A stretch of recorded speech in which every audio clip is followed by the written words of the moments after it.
So first and foremost, the URL to access the admin console is admin.google.com, and you will get a sign in screen.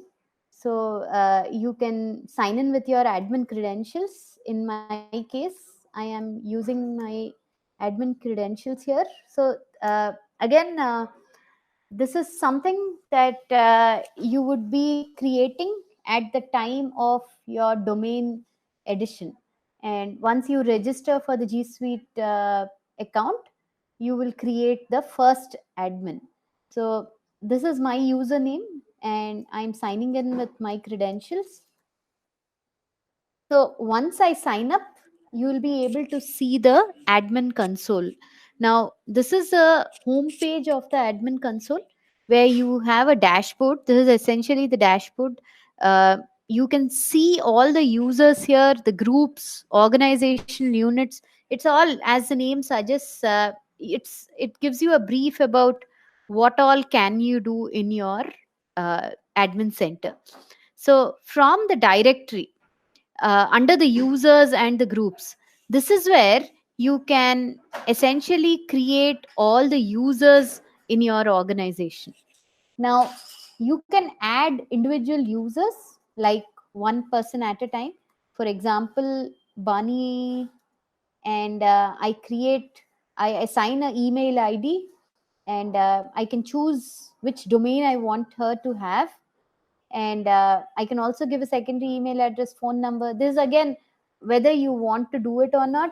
You can automatically generate a password which you need to share it later on, or you can give your own password, like for example, default password of uh, maybe today at 123, and I ask the password to be changed when they sign in next time.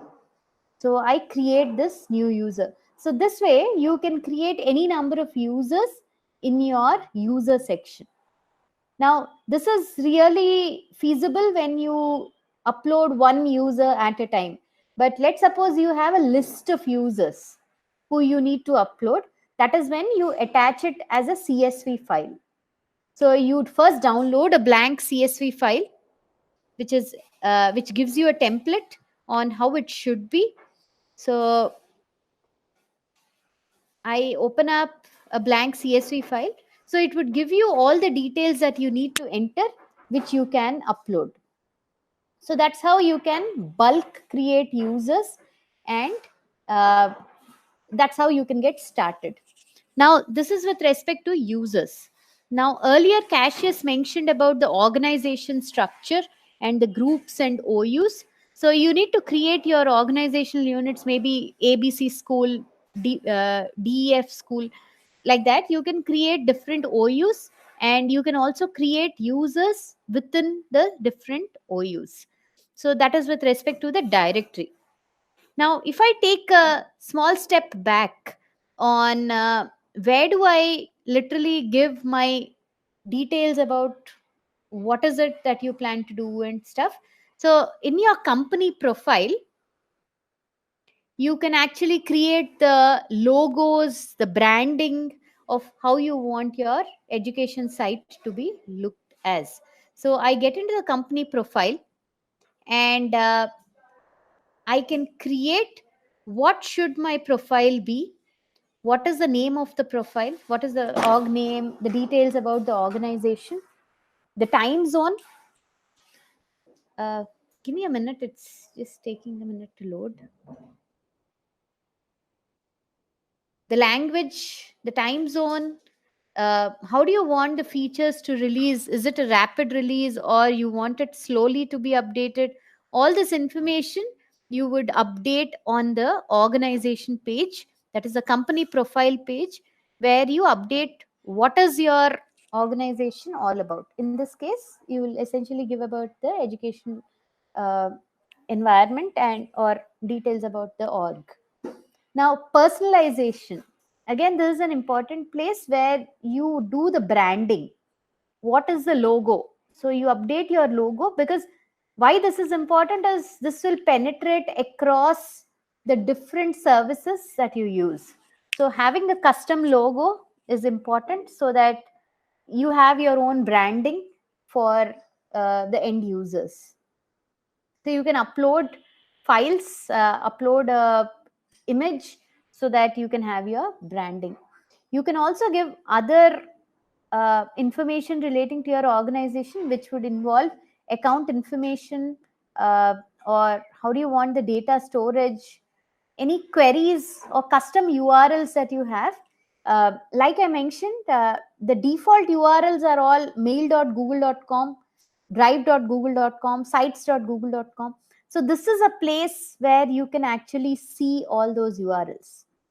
But if you want specific URLs for your environment, uh, would really not recommend for each of the service. But you may want to have a specific email URL, you can definitely give that, because the default just makes things easy. Like for example, docs.google.com. So once I give docs.google.com, it is a generic URL which everyone would be familiar of. And similarly, there are shortcuts like docs.new, which help you directly open up a new document without opening the entire doc and then clicking on blank. So it is like a easier shortcut to open a doc. Similarly, you have sheets.new or slides.new, forms.new, keep.new. You have different URLs for opening up a new document or a sheet directly. Now, similarly, if you want to open the base URL, you can still go ahead with slides.google.com or respective URLs. Now, you see all those URLs under the company profile. So you can use the respective URLs for your environment. There are few of them where you can do a custom URL, which is the reason why that information is updated there. Moving a little ahead, there comes different admin roles. And even before that, let me talk about the domains. So the first time when you register your domain, you would see the domain listed down here. Now, when you are adding any domain or registering your domain, it is important to also validate your DNS record either in the form of a TXT record.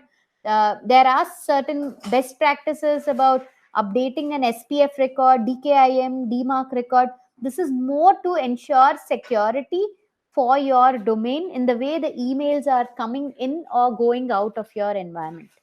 I will share the security best practices guidelines so that you can take a look at the different settings, which would be a preferred admin settings for your environment. So you can add a domain at any point of time.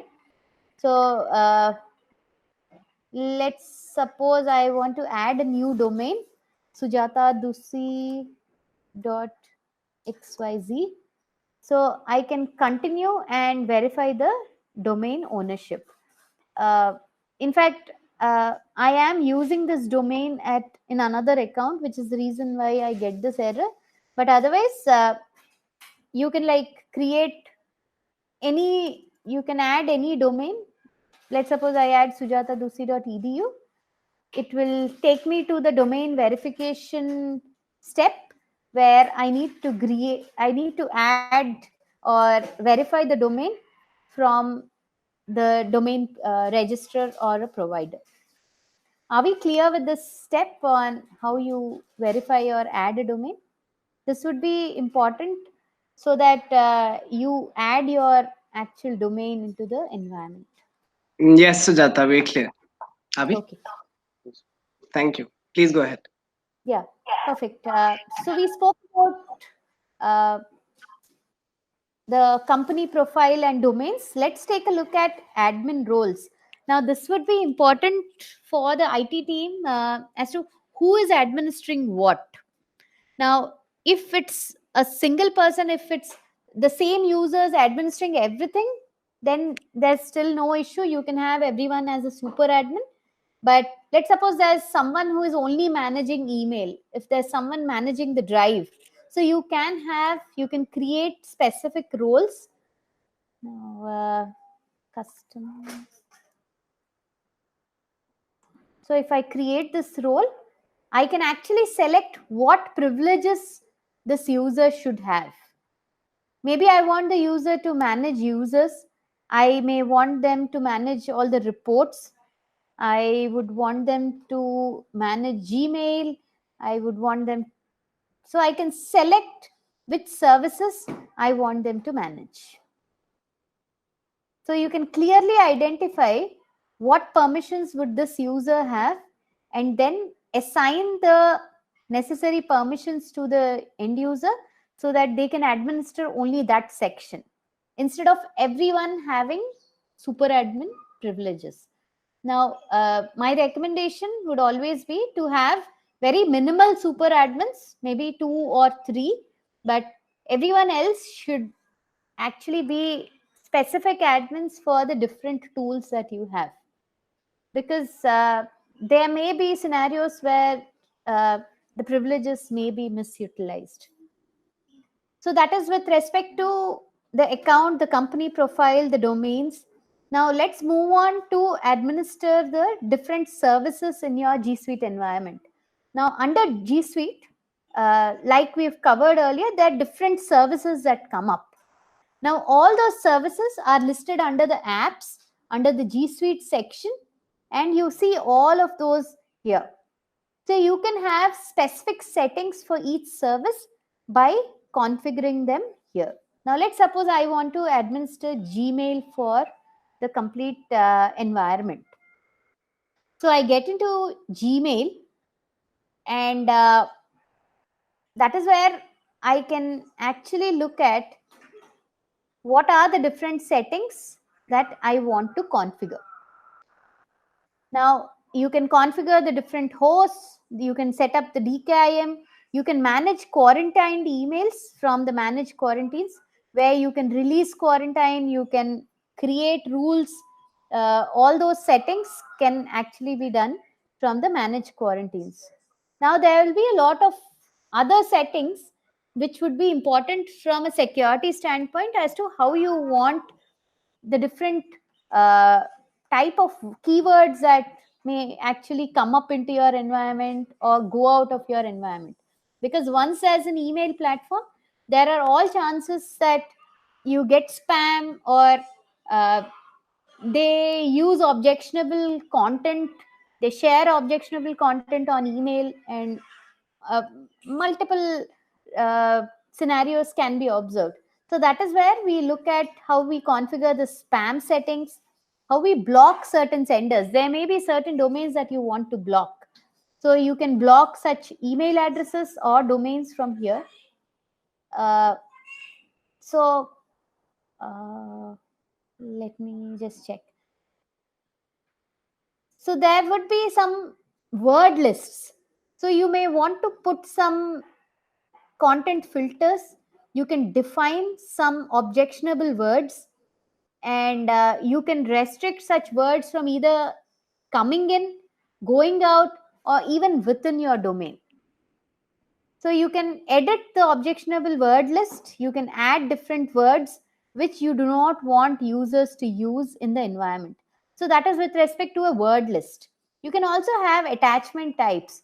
Now, once you have an email system which allows 25 MB or some storage attachments to be sent, what as an admin you can typically do is you can restrict certain types of attachments to be sent on emails.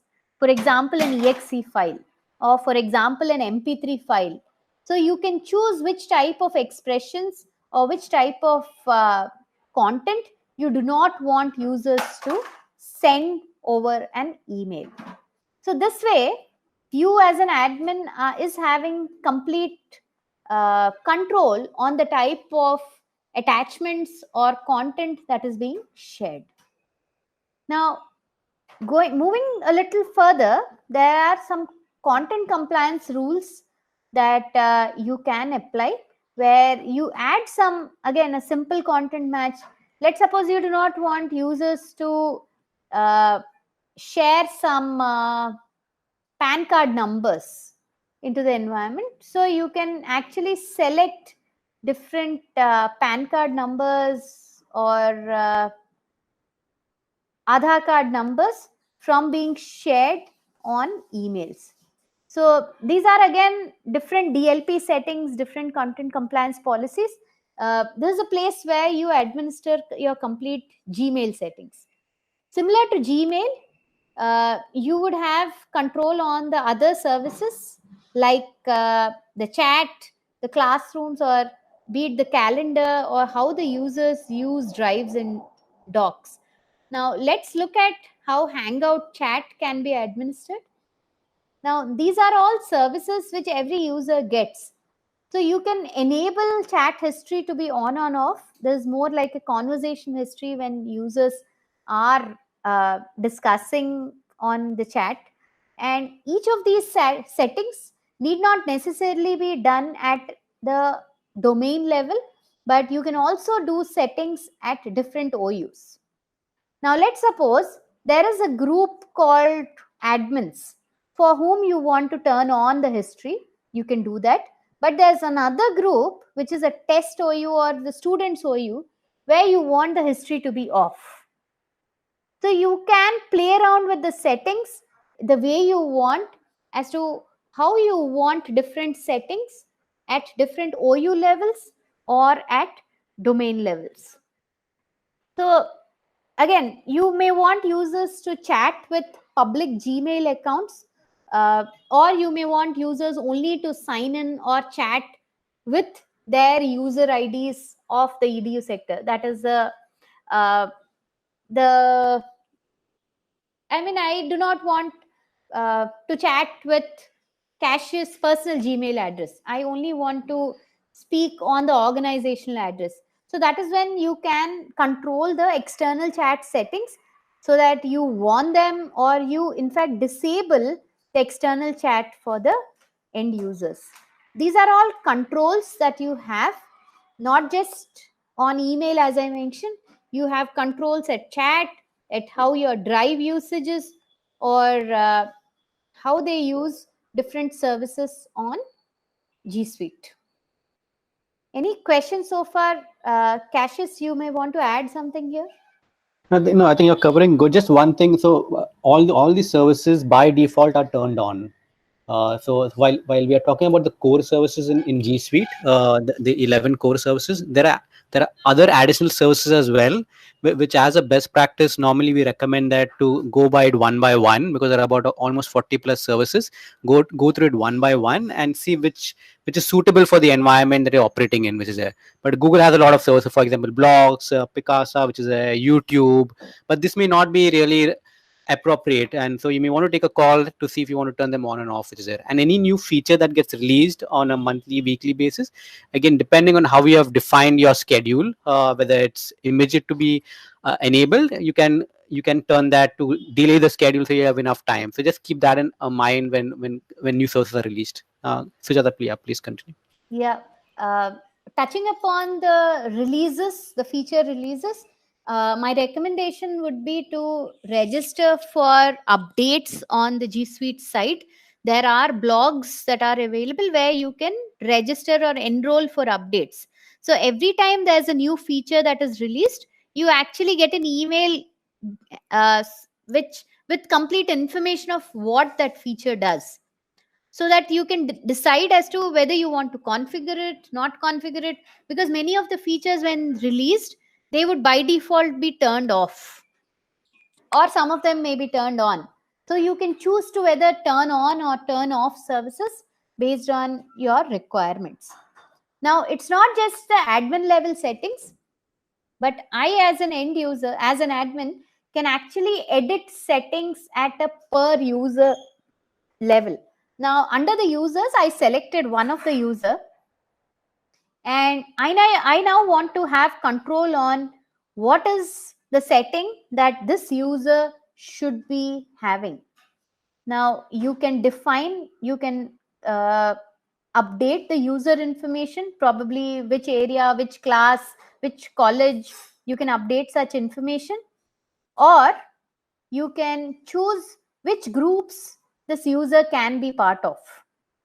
Now, there may be multiple groups, so you can choose which groups this user can be part of. Now, in my environment, I do not have a lot of groups. Then you may want to assign admin roles to this user. So there are different admin roles which you can assign, from which you can choose. So I can select which profile I want to update. Now let's suppose I want to make this user a super admin. I just select and I provide this user the admin permissions.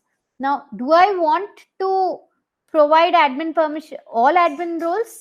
That's again that you need to look at or create a custom admin role. Yes. So while on this page, so please understand that the super admin is like the most powerful account in G Suite. It has everything up to the level of being able to even delete the users and the domain. So you may want to limit that on the number of accounts that want to have super admin. As a best practice to have 2, so you have one backup in case which is there. But anything else beyond that, you may want to see what are the type of permissions that we need. Do they just need to look at users, reset passwords? You can just use a user admin role. If they just need to manage groups, then use a group admin role which is there. If they just need to manage mobile devices, then just use the mobile management role. So based on that and of how your IT department is structured, maybe locally or different among schools, I think create couple of super admins and then for rest create delegated admins. That's the model normally that we recommend. Yeah. Not just that, you can also have control on which services should the users be using. Now, let's suppose I do not want users to use Google Plus. Just an example. So I come here and I select the application which I want to turn off. So I select Google Plus and I off it for end users. So these are again org-wide settings. So you may want to choose which services you want to enable and which you do not want users to have access to. These are from the settings. Now, you can also have a lot of control from a security standpoint on how is the spam, or you can just go into the dashboard and see how is the to and fro emails that are going on, how is the sharing outside of your domain, or how is the message delivery, how is the spam filter, what type of malware phishing, are there any compromised devices, are there any suspicious attempts or multiple failed attempts of passwords that the users are doing. All such details, you get clear reports. These are dashboards where you can see a pictorial representation of how the environment is. But apart from that, you also have a lot of reports under the report section. So we are not just limiting to the dashboards that you are seeing, but you also have a lot of reports under the admin center where you can pull out the usage report of each service in your environment. So this is with respect to the reports. I spoke about security. I spoke about the different apps. Another important aspect that would come up in the environment is mobile usage. This is something that you need to have explicit clarity about as to how are your users accessing email or chat on the mobile. Do you want them to access? Do you not want them to access? If you are allowing them to access, what are the security settings that you want to apply? So this is where you do that from a mobile setup. So you are defining whether you want to manage, whether you want to allow access at different OU levels on the mobile configurations.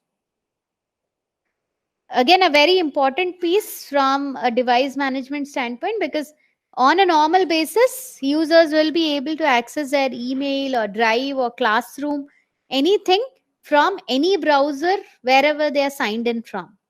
But if you also want them to access or control from their mobile, that is when you enable the mobile management and you configure the different settings. Now, let's suppose in an Android, you do not want copy paste to happen from your G Suite services, that is your uh,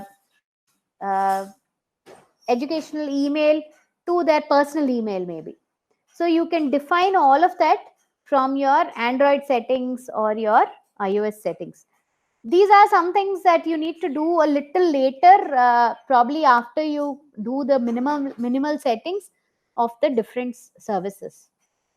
But I just want to ensure you are aware that there is a place where you can configure all the mobile settings. Now, from an end user standpoint, let me cover a little deeper into the different services, particularly with what would be useful in the EDU space. Now, you can create classrooms where, so I create a class, let's suppose 12th grade. Again, I'm just taking an example. Section A, subject is English.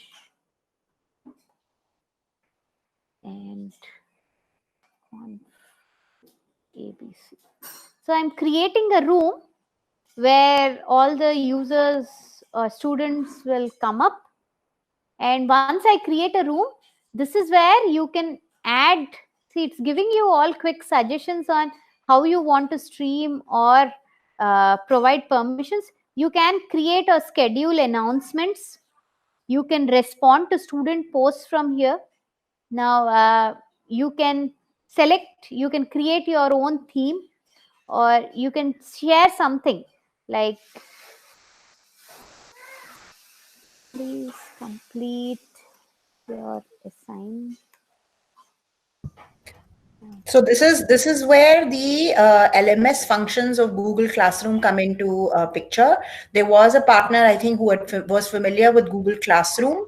So the way that you would use it is when individual IDs have been decided at the college level, you would create classrooms for as subject-wise or whatever other variations you want, and then you would be able to post classwork, give assignments, announce tests, or do online assessments in the form of MCQs, etc.